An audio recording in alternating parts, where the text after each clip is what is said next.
इसे ये ध्यान रखना, इंद्रियों से सुख तो मिला होगा, आनंद नहीं। पदार्थ सुख कारक तो है, पदार्थों से सम्मान तो मिलता है, सुख मिलता है, वो ऐश्वर्य की अनुभूति तो कराते हैं, माधुर्य बोध नहीं कराते। उनमें माधुर्यता नहीं है, मधुरता तो केवल ठाकुर में है। मधुराधिपतये रखिलम मधुरम। जो माधुर्य बोध है, तृप्ति बोध, तुष्टि पुष्टि संतुष्टि होती रहती है। कई बार कुछ पदार्थ हमें तुष्टि पुष्टि संतुष्टि देते रहते हैं, पर तृप्ति नहीं, हम तृप्त नहीं हो पाते। जगत के पदार्थ हमें तृप्त नहीं कर पाते। भगवत भजन से ही हमें कहीं तृप्ति और आनंद की अनुभूति होती है। इसलिए ईश्वर की कल्पना ही आनंद की कल्पना है, ईश्वर की स्मृति आनंद की स्मृति है, ईश्वर का अनुभव ही आनंद का अनुभव है। और उस आनंद के अनुभव में अथवा अनुभूति में, उस आनंद की कल्पना या आनंद की स्मृति में निर्वैद्यता आती है। इसका अर्थ वेदना नहीं रहती, निशंकता आती है, इसका अर्थ फिर शंका नहीं रहती। निर्द्वंदता आती है, इसका अर्थ द्वंद्व नहीं रहते। निर्भरता और निर्भयता। अन्यथा तो राजा महाराजा चौथे पन में सन्यास के लिए हिमालय क्यों जाते थे? भगवान आदिनाथ, भगवान ऋषभदेव अपने पुत्रों को आत्म अनुभव के लिए क्यों प्रेरित करते हैं? भगवान महावीर स्वामी वर्धमान क्यों प्रेरित करते हैं? अगर पदार्थों में ही सुख होता,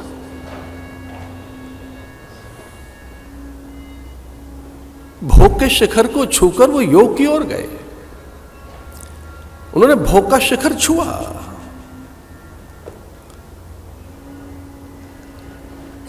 इन प्रतापी सम्राटों के सामने तो इंद्र शीश झुकार कर खड़ा रहा है।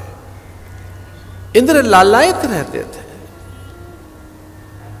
ये महादेव इक्ष्वाकु वंश परंपरा के प्रतापी सम्राट कवि सुदुम्न शर्याति नभग नाभाग अम्बरीश हरिश्चंद्र दिलीप अंशुमान भगीरथ अज दशरथ,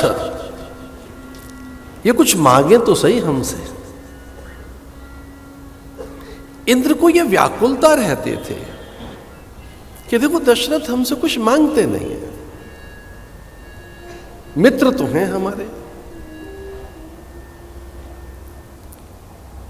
फिर वो ऐसे मन में संतोष कर लेते कि इनकी पिता ने भी तो कुछ नहीं मांगा।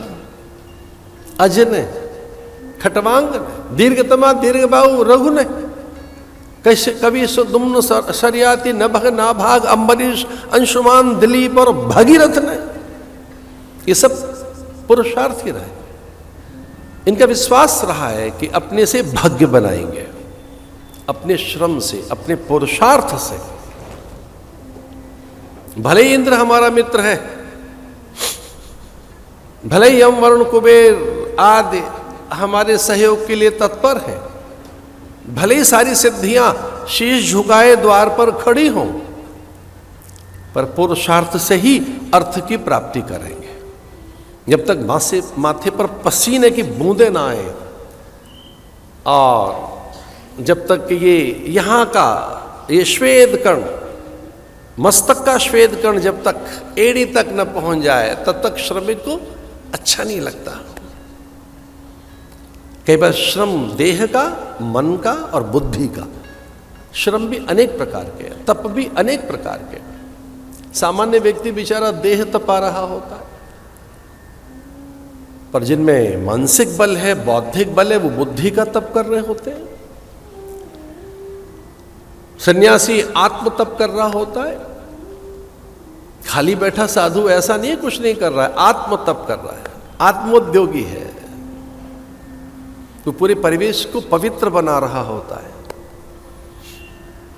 उसके तप से समूचे परिवेश में स्थिरता, सौम्यता, सौकर्यता, संतुलन, जैव में एकता, जैव जगत में एक एकत्व, सह अस्तित्व की भाव वृद्धि होती है साधु के तप से।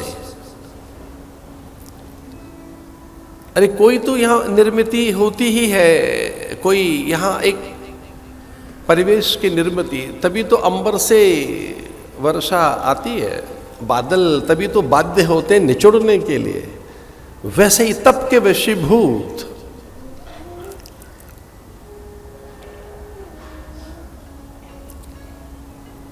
इतना तप हुआ है मिथिला में।